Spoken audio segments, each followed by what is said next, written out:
Hello, everyone. This is Luke Johnson, and I am back with Dr. Jonathan Cook, the author of Inscrutable Malice. Go buy it on Amazon today. And today we're going to be talking about Herman Melville's Redburn. So, Dr. Cook, you're going to have to bring me up a little bit.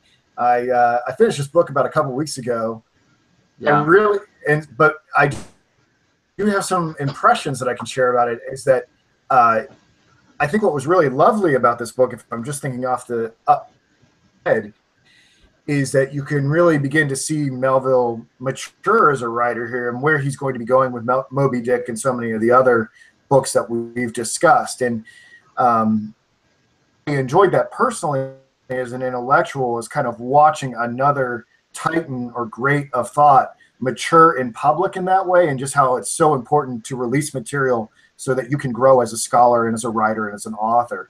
So those are my initial takes on it. I thought it was a lovely book. I thought it was, in many ways, really beautifully written and sets the stage for Moby Dick. What drew you to this text?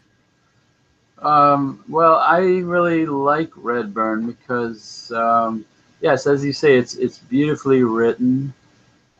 It functions more like a traditional novel than, say, Moby Dick or some of Melville's later work. People have compared it to Defoe in terms of its style. I mean, lots of interesting facts about sailing a ship and about the culture of England in the, about, he was actually there in 1839. So early Victorian England, specifically Liverpool and London. And so it's a very captivating narrative because of the interesting personality of the narrator, Wellingborough Redburn, who's now telling his story roughly a decade after he had the experiences that he recounts in the book. And it has a coming-of-age theme that anyone can identify. A young man facing the world for the first time and dealing with all the sort of nasty discoveries that you can make as a young person in the world that, either destroy you or they toughen you. And it's also, I mean, it doesn't have a lot of traditional novelistic interaction between characters, but it has a fascinating character who shows up about 2/3 of the way through the book, Harry Bolton, who's this English kind of prodigal who joins the crew for the return voyage. Redburn meets him in Liverpool, where he's sort of running away from his disastrous career as a someone who's wasted his inheritance and has no real family. He's an orphan.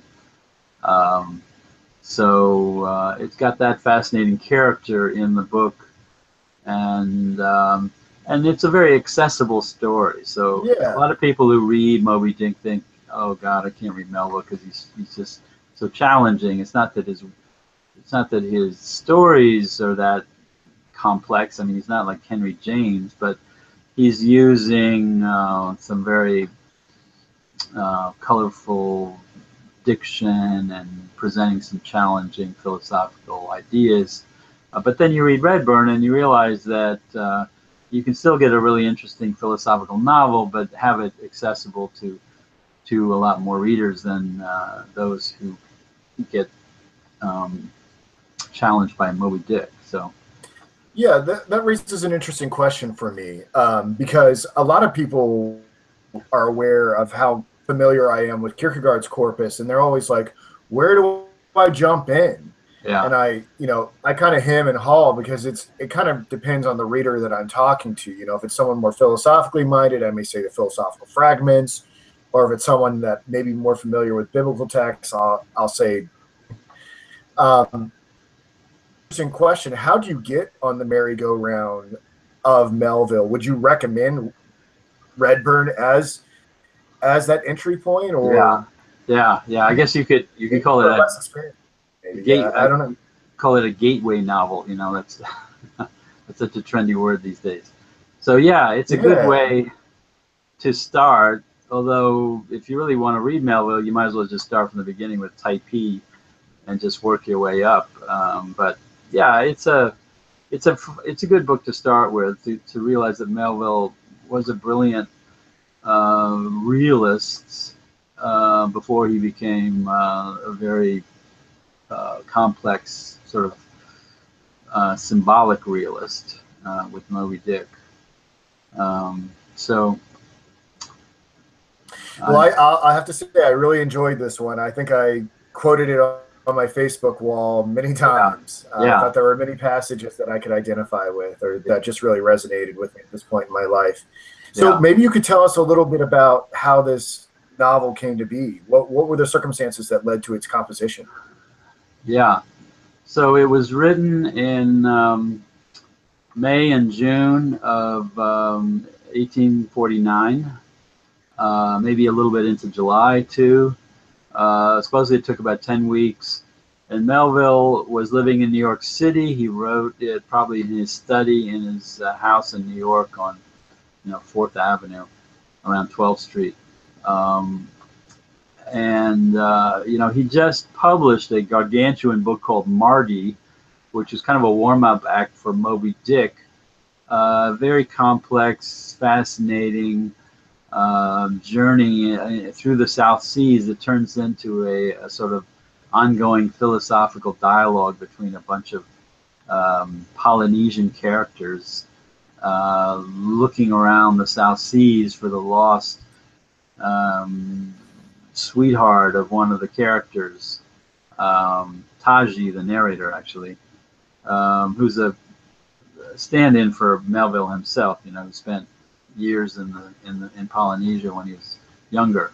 So anyway, this novel was published in the spring of 1849. It did not do very well. It was very challenging for the general reader. It got a few positive reviews, but most people recognized that it was just over the heads of most American readers at the time. So it didn't sell very well. And Melville, he had the luxury of spending 2 years writing this book, which was a long time for him. And he suddenly realized that he had to write some things quick to make money for his family, because now, he was married, living in New York, his first child on the way. And so he sat down starting in May 1849 and wrote 2 books back to back, Redburn and then White Jacket, which is about the experiences of a young man in the U.S. Navy. So by the end of the summer, he had produced 2 new novels, and then he placed one of them, got it ready for publication in that fall.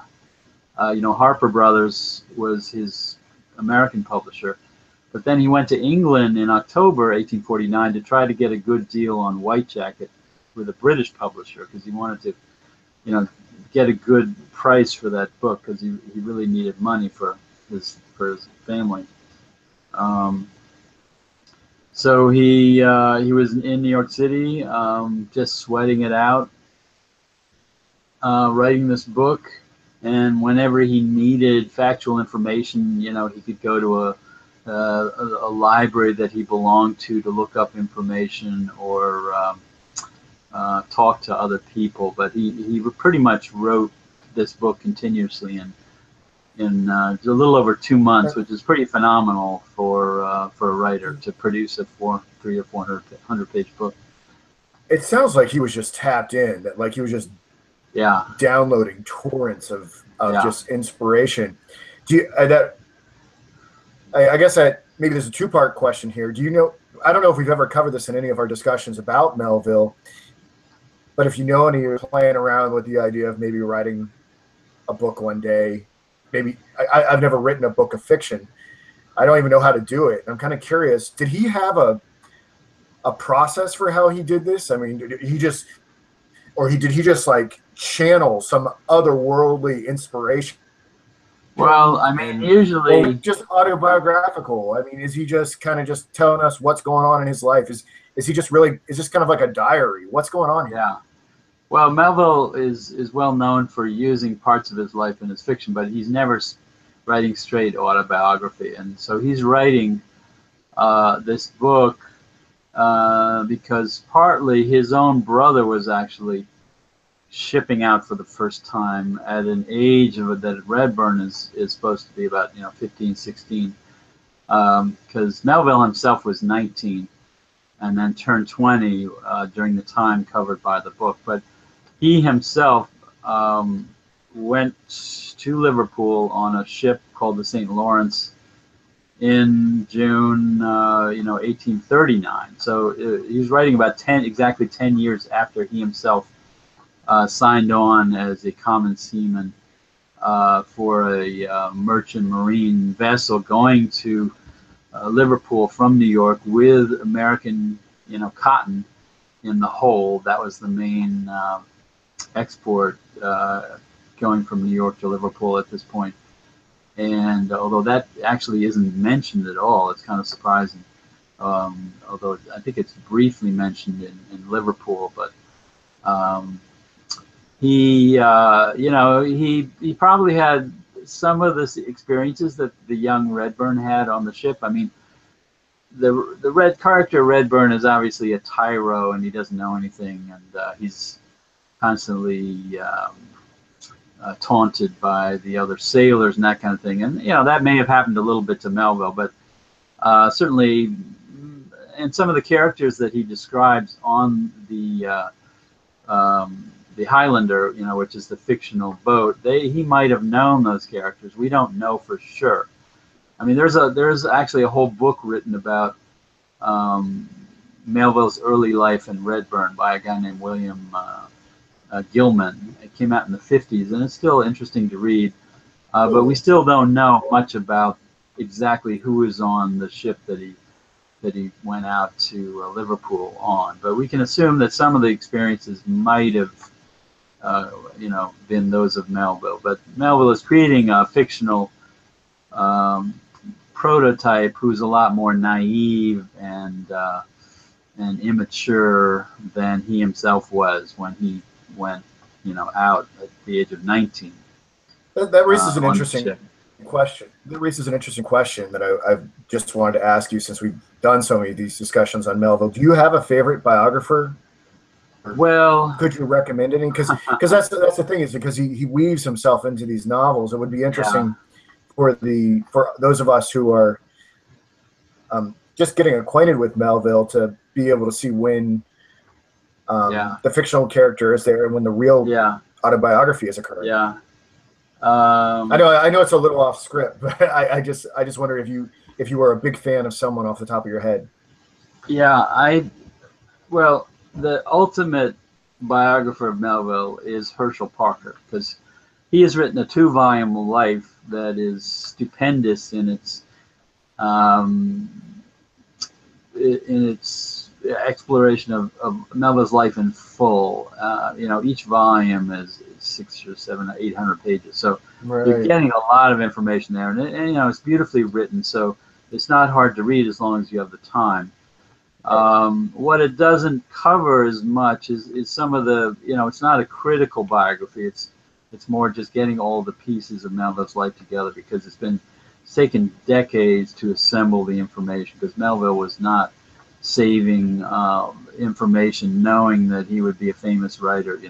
He destroyed a lot of his letters, and it was almost 30 years before an actual biography came out. 30 years after his death, that we finally got the first real biography, which is deeply flawed because of its lack of information about Melville's life. So Parker's 2 volumes are just stupendous in terms of factual information.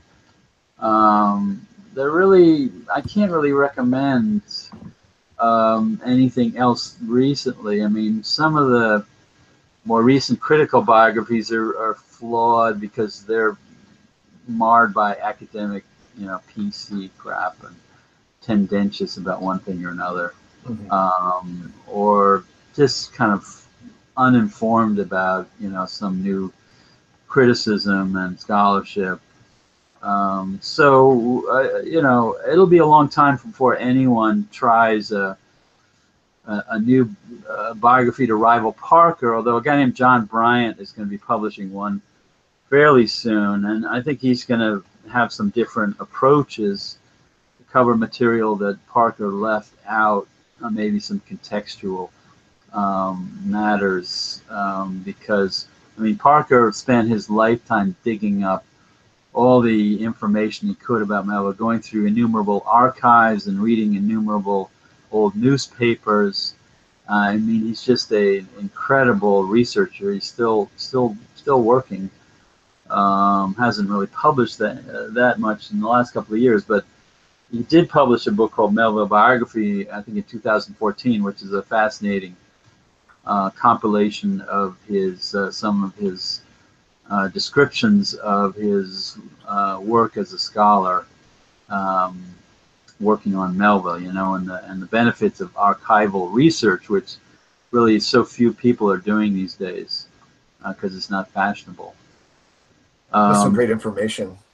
Yeah, but there's some older biographies that you can read, like Leon Howard wrote one that's still pretty well informed. Of course, it doesn't have a lot of the more recent information that's been discovered, but it presents a solid sense of the flow of Melville's life and where his different works fit into his career. So I can find something and get up to speed in a hurry, because I feel like I'm always like trying to get the timeline of this dude's life down through his books, and I think maybe I should just go and consult the timeline.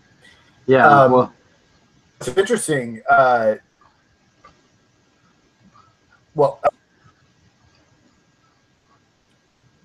think you were going to say something else. No. Go ahead. Okay. I think you mentioned earlier that Redburn qualifies as a form of realism. I maybe not. I might be putting words into your mouth. Yeah. This is the hard thing for devoted most of his academic life to philosophy. Yeah.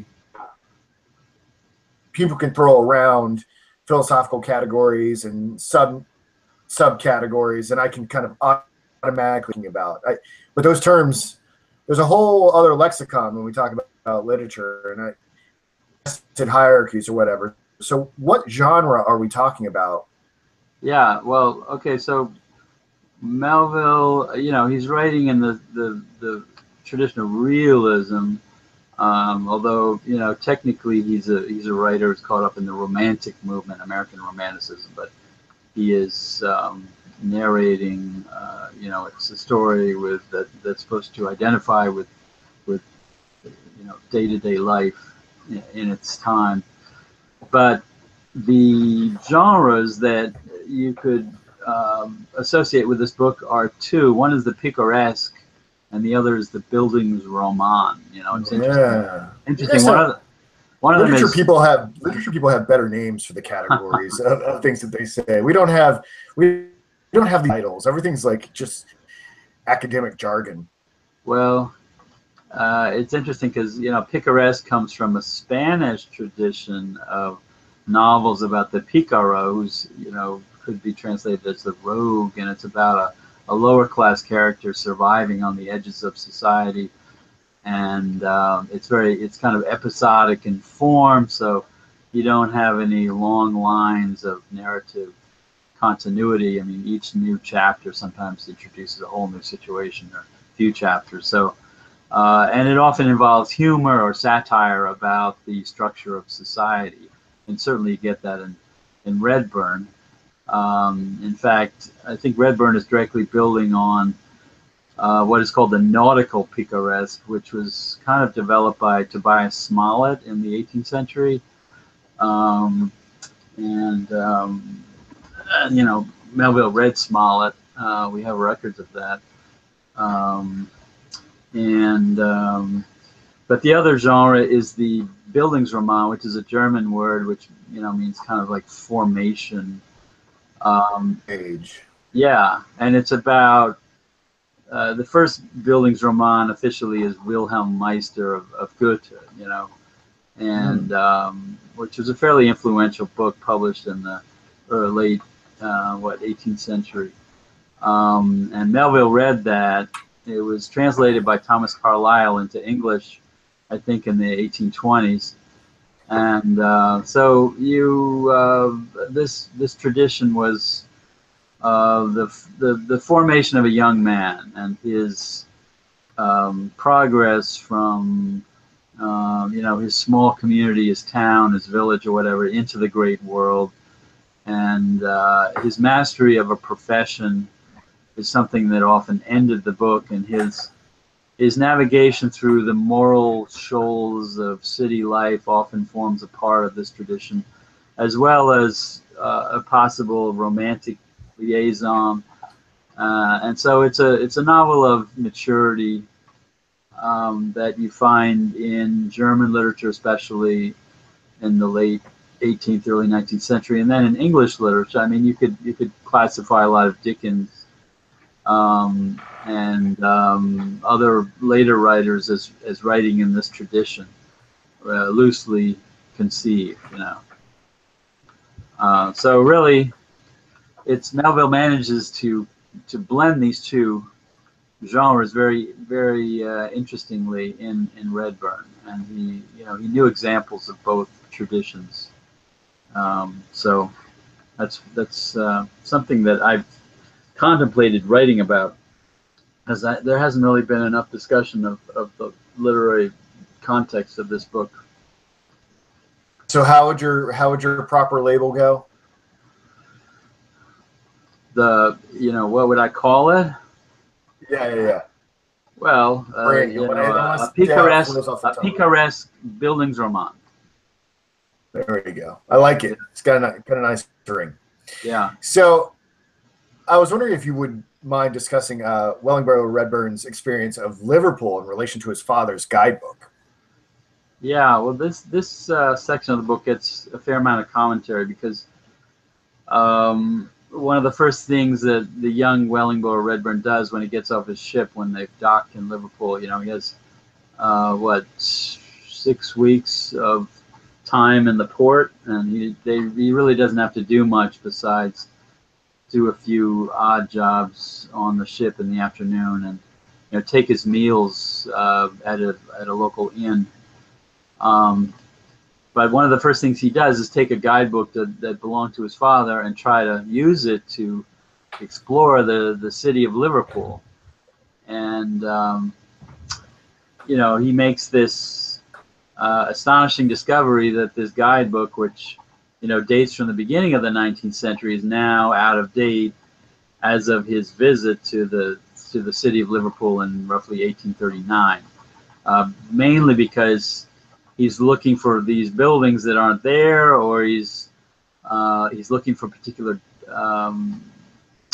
dock that's supposed to be there and has now been filled in. So the city has developed significantly in the 4 decades since this guidebook was written. So it really is it's a confirmation of the fact that every generation has to write its own books and live its own experiences in a way that is beyond any kind of moral guidance from previous generations. I mean, it's kind of like the Emersonian idea that we have to create the world anew with every generation. Except now Redburn is saying that it's not that it's going to be good for us. It's just that we have to do it of necessity, because the older books sometimes don't apply anymore. Although, when he talks about this in the book, he makes an exception at the end of this sort of elegiac passage.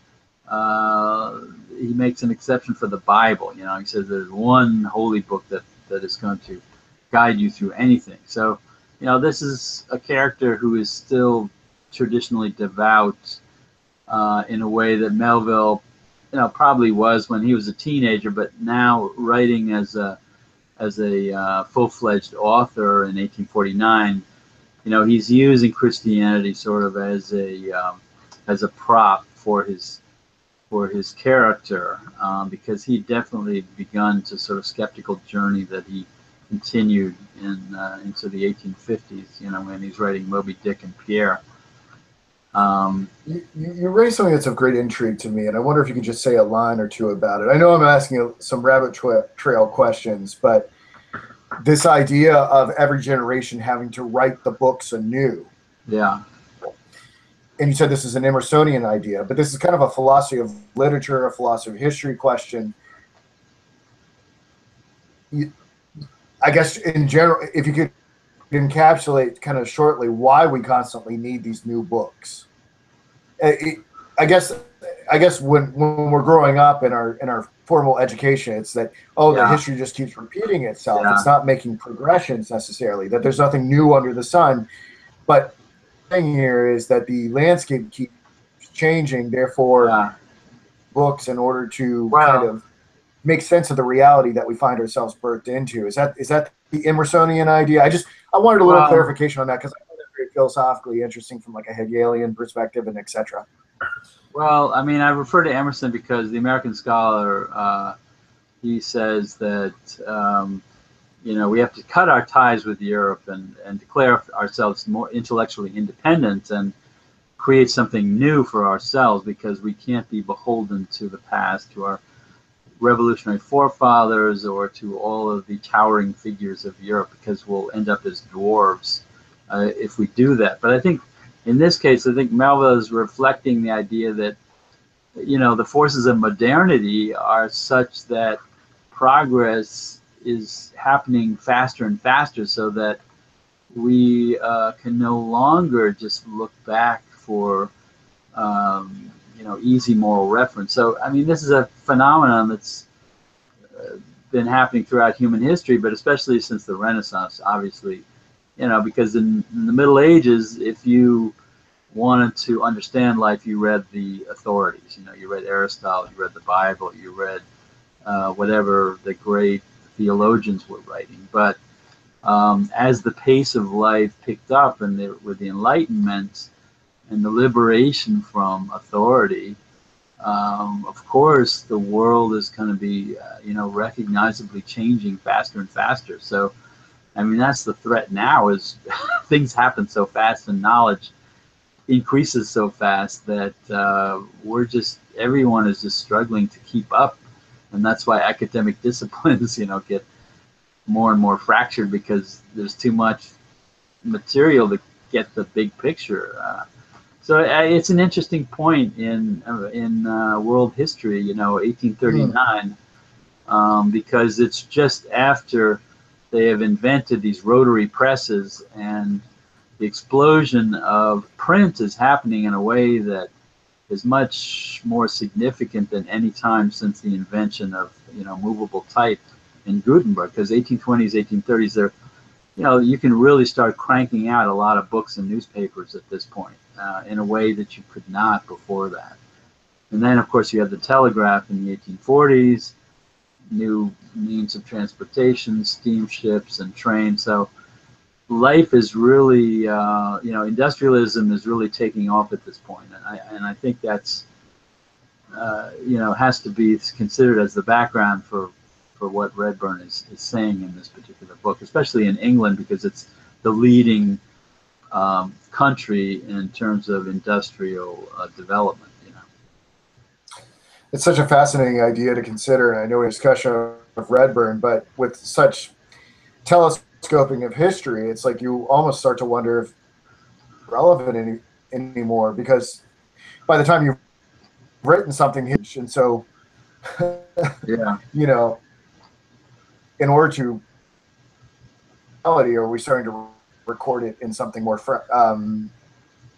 more digital? Are we doing it through, I don't know, YouTube videos rather than the novel? This is all very highly speculative. If podcasts and YouTube videos are taking the place of novels to understand what we're living in.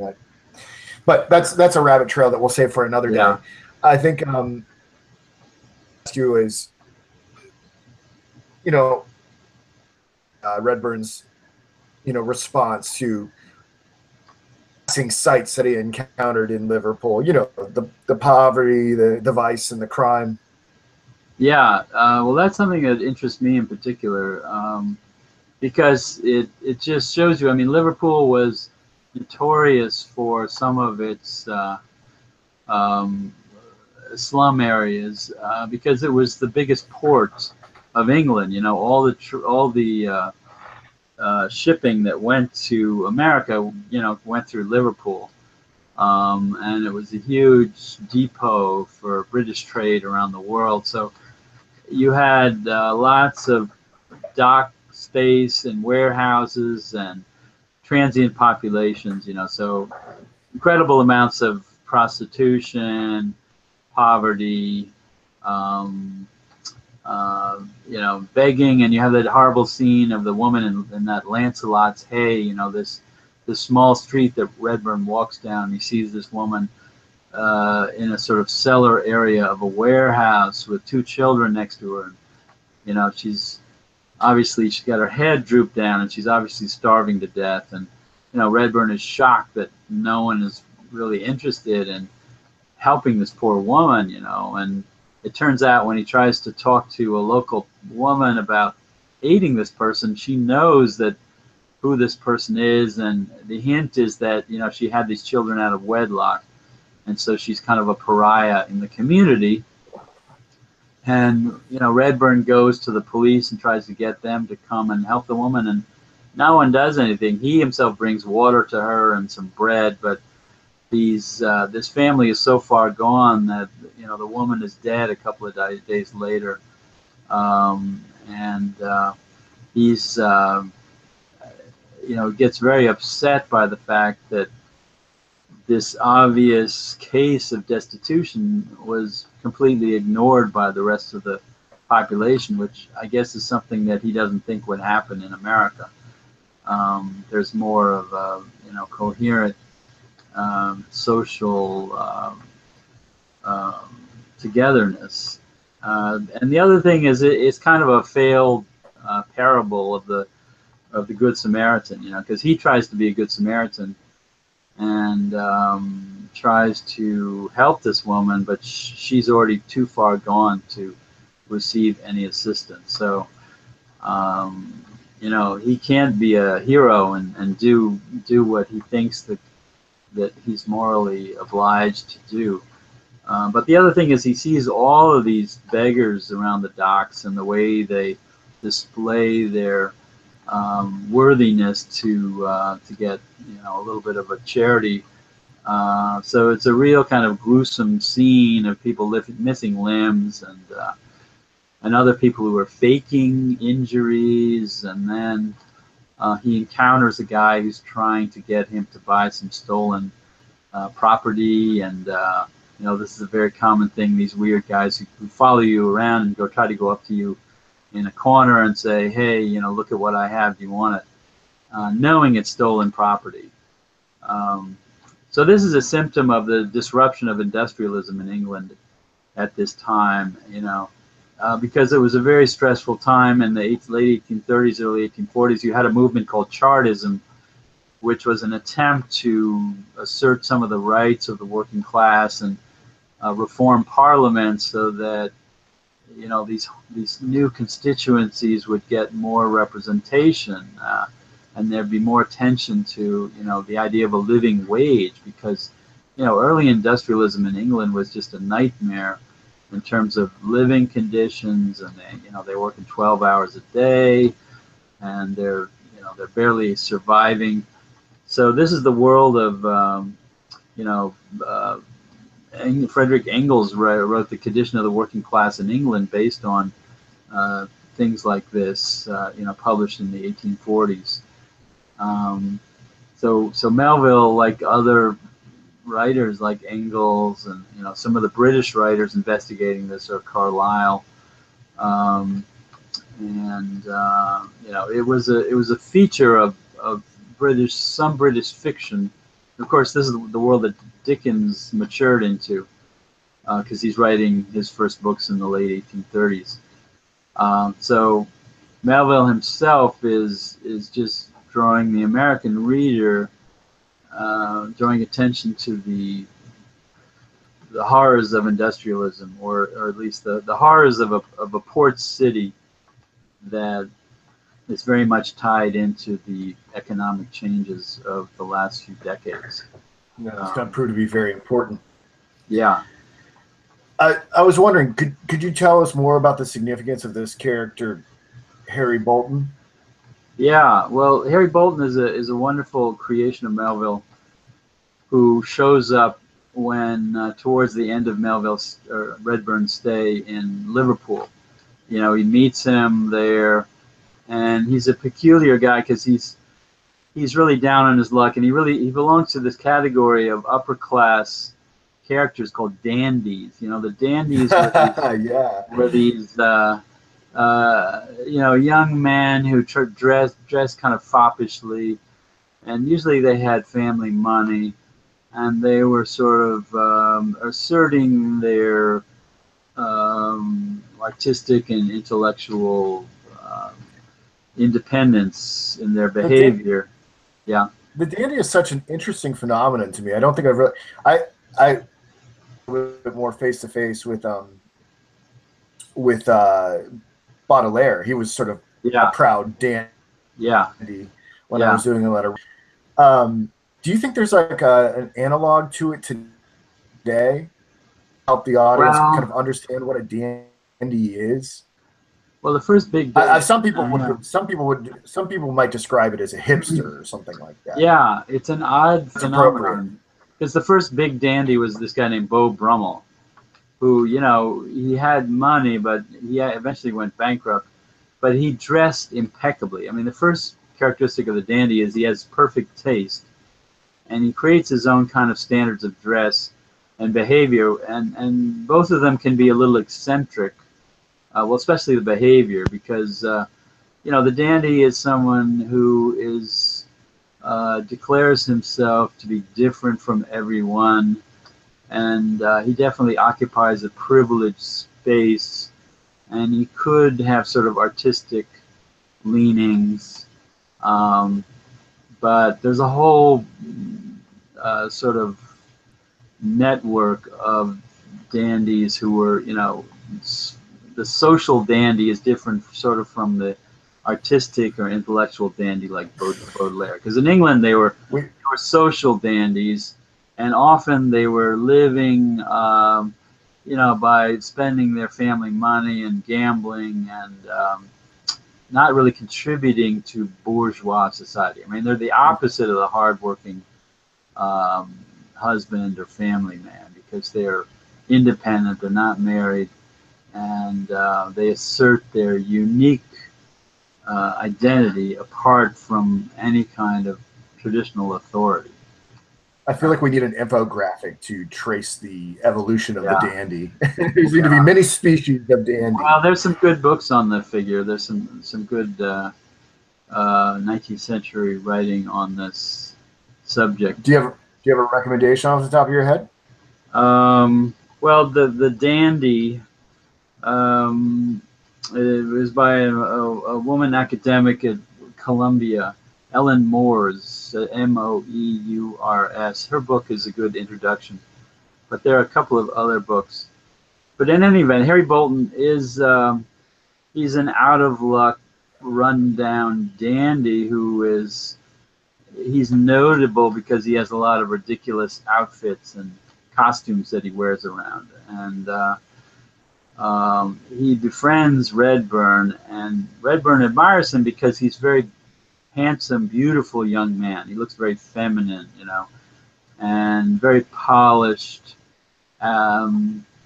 exemplar of, you know, sort of British aristocracy, privileged life, you know, and he has a beautiful singing voice, and he knows all about society, you know, with a capital S, in that he's aware of the most fashionable opera singers in London and dancers, and he drops the name of people like, you know, Lady Blessington, who was the famous hostess from the 1840s, 30s and 40s. So this guy, Harry Bolton, is an interesting complex character because he's escaping from his past, and we don't really know what he's done, but he's kind of run through his inheritance, and he's trying to make a living somehow because he doesn't have any more money. And he signs on to this ship to sail back to New York with Redburn, and he experiences all the same ridicule and taunting that Redburn did on the way out, because Harry doesn't know anything about sailing. He has vertigo when he tries to climb into the rigging. He claims he's going to fall off because he has all the wrong clothing for the voyage. What a hysterical transition to go from dandy to sea dog. Yeah. Well, well, he's a comic butt in the second half of the last third of the book for a few chapters. But the other fascinating part of Harry Bolton's story is that when he convinces Redburn to go to London with him, because in Liverpool, at that point you could catch a train to London, go for a few hours, and you're there. In 1839. So they abscond from Liverpool, and Redburn knows that it's probably likely that even though he doesn't show up for a couple of days on the ship, that they're not going to fire him if he shows up again, because he's already signed on at this incredible cheap rate at $3 for the whole voyage. So they're not going to find anyone whom they have to pay less than Redburn. So he agrees to go to London because he has this romantic idea of England and London that he's obsessed with. And they get to London, and they really don't see anything except Harry drags him to this very mysterious gentleman's club, which eventually is named as something called Aladdins Palace. And if you do the research, as I've done, actually I published an article on this particular subject, it's clear that Harry Bolton is taking Redburn to the most famous gentleman's club of the era, which was called Crockford's in the 1830s. And it was the place where the most fashionable young men went. And usually they would, lose a lot of money playing various, gambling games.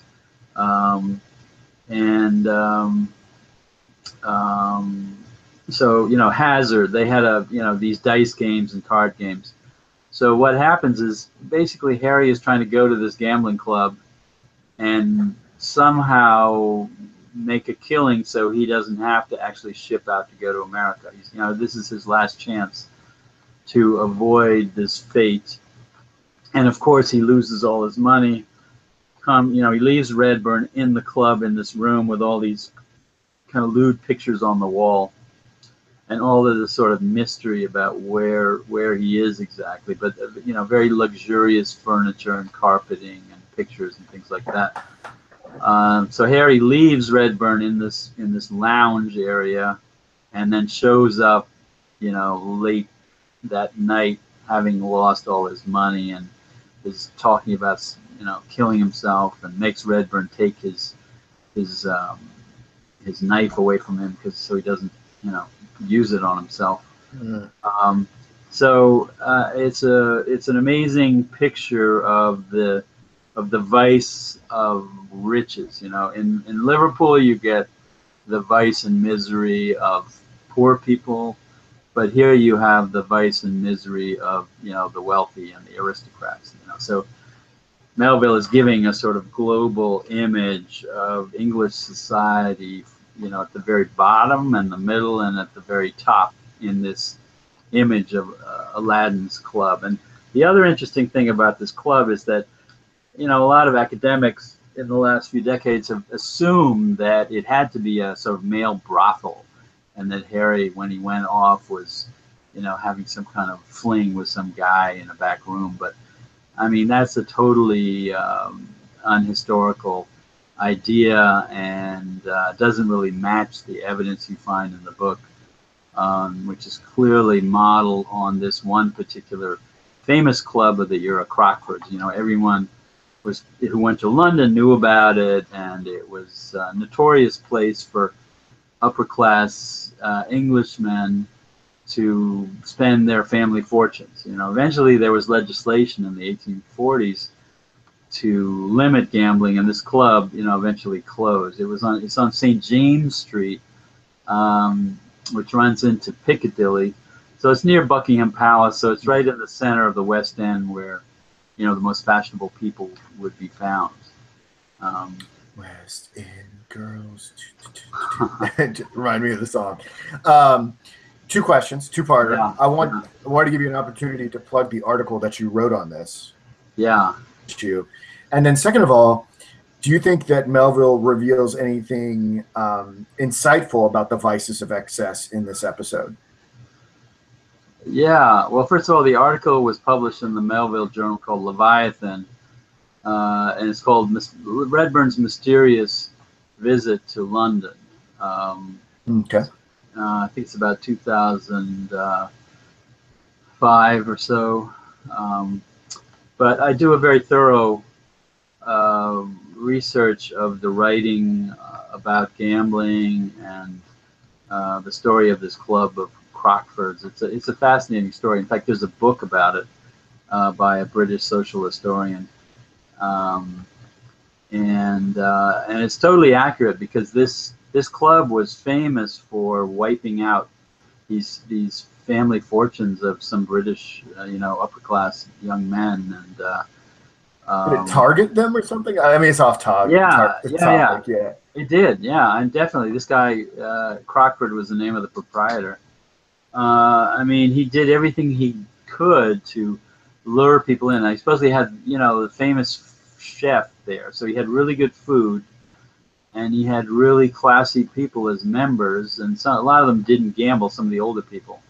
But it was the young men, you go in the back rooms, and all of this was legal. I mean, it's kind of like Atlantic City today, that you could do this, and, at the time, no one could blame the proprietor, because these games, I think the big game at this point was, this dice game of hazard, called Hazard.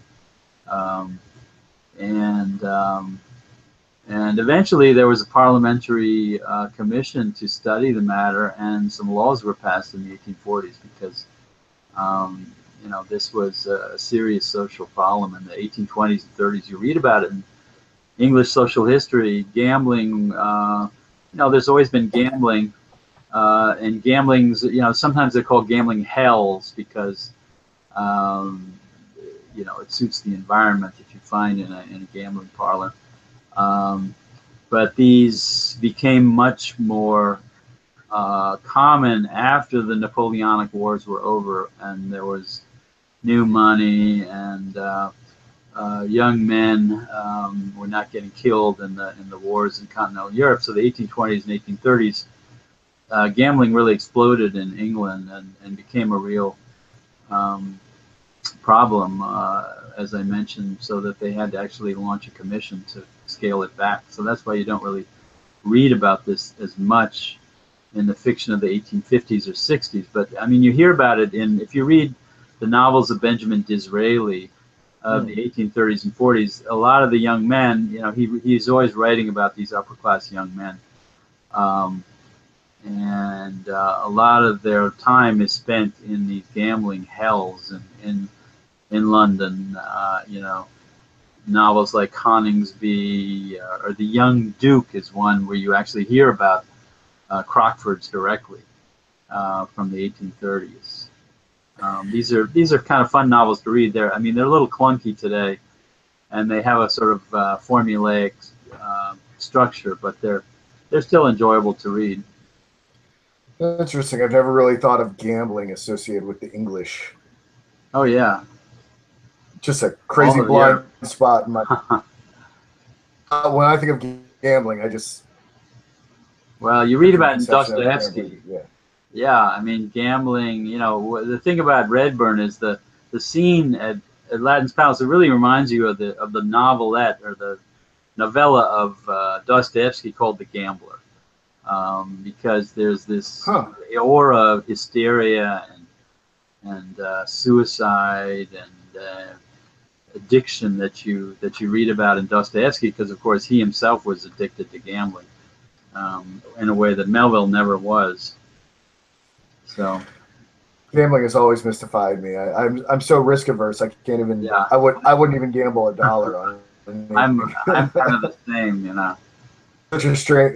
It's a very real pathology, but I mean, I just Yeah. it's one of those that I'm identified with. Yes, I wanted you to talk a little bit about the depiction of Irish immigrants on the Yeah. return voyage of the Highlander to New York. Can you say something about that? Yeah, well, that's another feature of the last third of the book when the ship comes starts sailing back to New York because they hit some really bad weather. It's traditionally it took a little longer to sail back to the United States from Britain because of the currents, I guess, um, and so the ship is taking hundreds of immigrants from Liverpool to New York, and when Melville took his trip on the St. Lawrence in 1839. He, they have a few passengers, paying passengers, but almost certainly there were no immigrants in his ship. So he invented this, and what he's really doing is referring to the massive influx of Irish immigrants that took place, starting with the Irish famine, in the mid 1840s. So he's, writing in 1849, he's including a scene from something just a few years back that was still a national disaster in Ireland. And and he's really drawing attention to the terrible conditions that these immigrants faced when they were shipping themselves off, because the companies would underestimate the amount of time it took the ships to travel across the Atlantic, so they wouldn't bring enough food, as Melville mentions in his narrator, and disease breaks out because of the terrible hygiene of these people, all forced to inhabit this very confined space in the ship, especially when they're in bad weather. They have to close all the hatches, so they're all in the hold of the ship, or in this sort of areas of confined space. So what happens is epidemic disease breaks out. Well, he doesn't mention it. This is probably typhoid fever, which was a common killer for transatlantic immigrants in these ships. So people are dying every day because of these insanitary conditions, and they're not allowed to go onto the deck. So what you're seeing is Melville drawing attention to a terrible social issue of the second half of the 1840s, really, and trying to make people aware just how difficult it was for these immigrants to enter the U.S. And of course, there was a beginnings of an anti-immigrant movement in the U.S. at the time, and Melville is basically saying that if these people can somehow get to the U.S., we shouldn't keep them out, because all they want to do is find a chance to make a living and reestablish themselves after having to leave their homelands for whatever reason. Of course, Ireland had gone through this terrible potato famine in 1846, 1847, and 1 million Irish died during this episode, and untold numbers immigrated to the U.S., into New York, into Baltimore, into Boston, into New Orleans, but mainly in Philadelphia, but majority in New York. So I need to study up on that potato famine. I always think about being so green and lush, like that just one crop goes down and it totally decimates. Well, it was because they were so dependent on potatoes, and this one parasite attacked the crop, and it just devastated it. I mean, it happens with single crops in the U.S. but everyone knows that you have to have different varieties, and you have to be prepared for new they just didn't have any other creatures.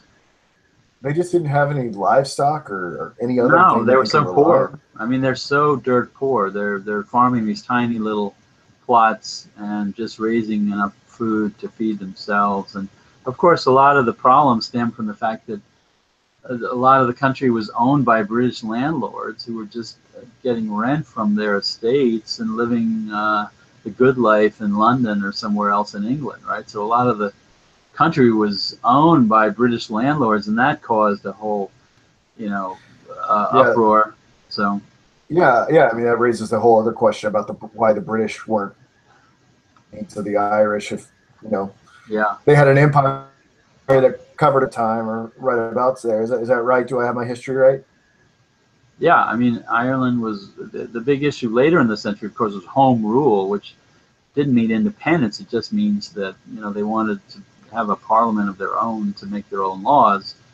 And then eventually in 1919 they finally got their independence after some serious violence. But crazy stuff. Topic for another day, but definitely gives us an insight into that. What about this tyrannical sailor Jackson? What can you tell us about him? And yeah, well, he's probably the most fascinating passenger. Redburn meets him on the voyage out to Liverpool, and he's sort of this sickly character who doesn't have any hair in his head. I mean, he's obviously suffering from mysterious diseases. I mean, it's not indicated what he's actually afflicted by, but he ends up spitting out blood and dying on the voyage back. So he clearly has some TB, but the other killer that he might be afflicted with is syphilis, which was if you're a sailor, you're going to be vulnerable to venereal diseases, especially syphilis.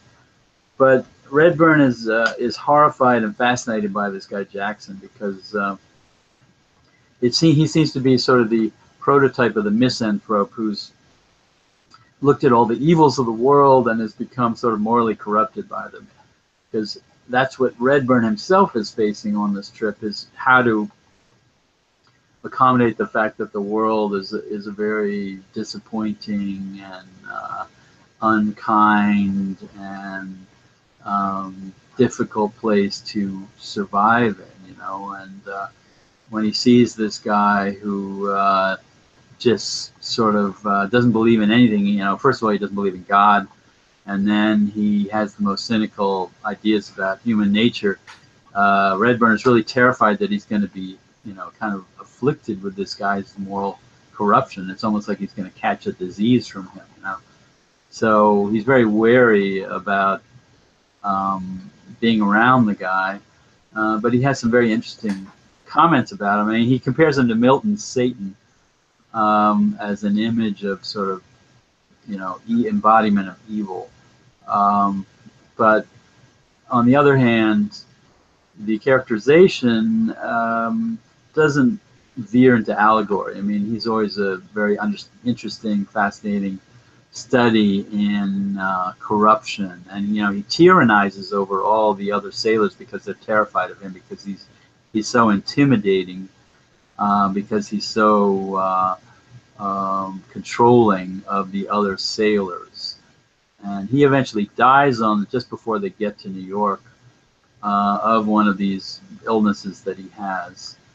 And Redburn is horrified by his death, but he still has an element of sympathy for the guy, because he knows that somehow this guy's life has just been destroyed by his career as a sailor and his lack of faith in people and God as well. It's kind of, people think of it as sort of a foreshadowing of the character of Ahab, but on the other hand, Ahab is a much more commanding and impressive sort of Shakespearean hero. I mean, Jackson is sort of a minor, sort of devil figure in the pantheon of Melville characterizations. But he fills in some of the dramatic territory of the return voyage, along with the immigrants, because Redburn himself, there's not much description about what he's doing on the return voyage. It's more about Harry Bolton failing as a sailor, what the immigrants are going through with some of the people on the ship. So Redburn has mastered the art of being a sailor, so we don't really have any descriptions of him doing any sort of bumbling things and getting reprimanded by the captain or the first mate or whatever. Very interesting.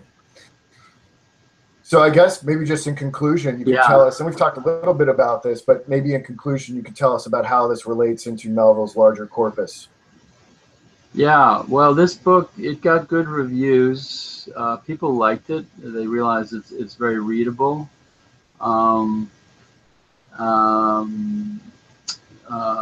You know, people, contemporary readers, you know, they enjoyed the accessible Melville. Of course, Typee was their favorite because it just has such a sort of magical aura about it. But this was a fairly solid selling book for Melville for a while. I mean, it never really stood out from his other work, but you know, the picaresque element in the story would later show up in Israel Potter, as I think we talked about.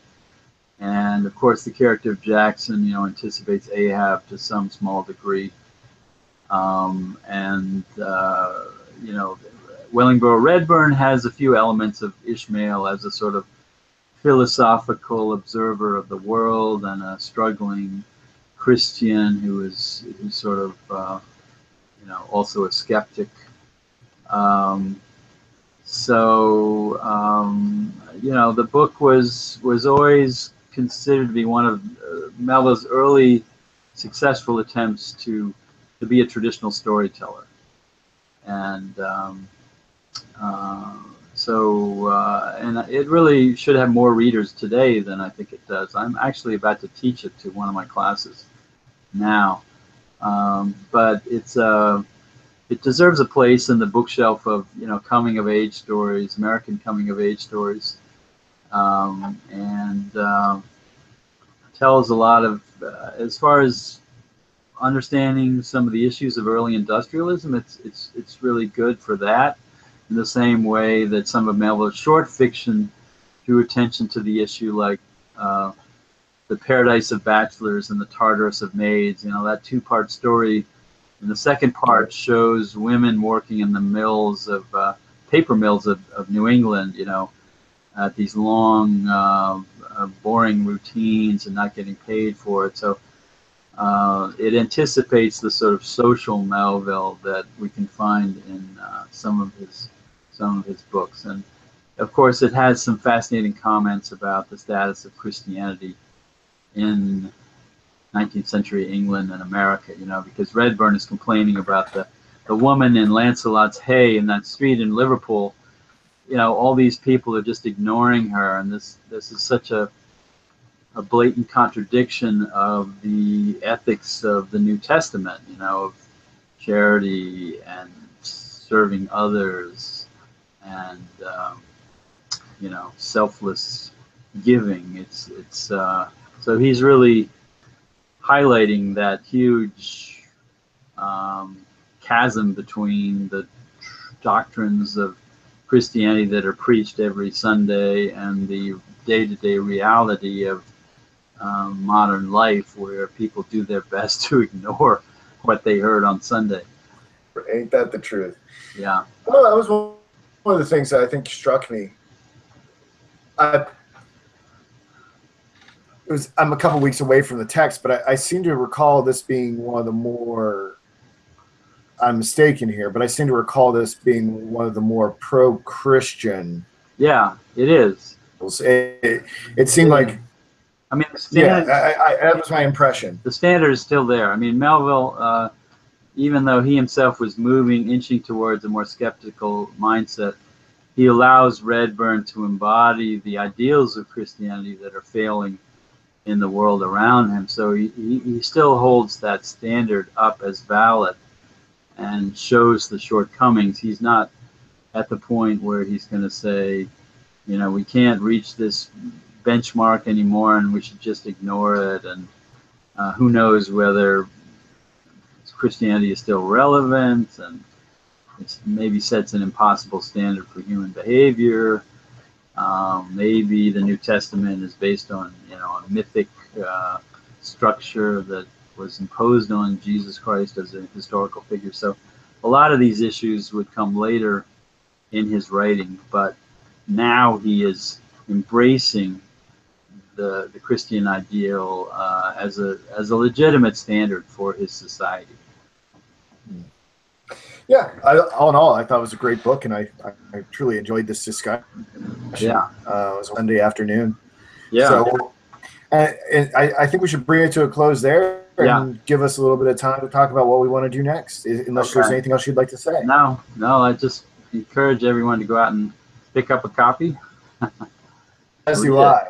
Yeah. Yeah, and I want to thank you, say thank you to Dr. Cook for teaching us today, and to pick up a copy of his book, Inscrutable Malice, which you can find on Amazon. And we've talked about that, and you can check our discussion on his book, Inscrutable Malice, to get a sense of what it's all about. I highly recommend it.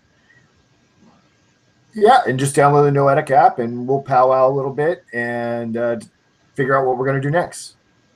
Okay. Bye.